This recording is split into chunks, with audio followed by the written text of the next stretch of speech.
الكبير من الجنود. وهذه التعزيزات الكبيرة كانت في مواجهتها مسدس في مواجهة مخرز الاحتلال وعدوانه على أبناء شعبنا. كلنا آليات عسكرية هنا ابعدوا هيك يا شباب. يا اخوان يلا على البوابة، وسع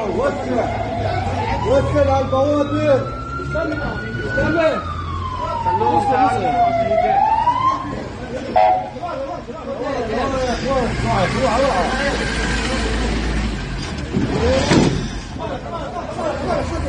خلوهم يبعد عن الباب. اسمع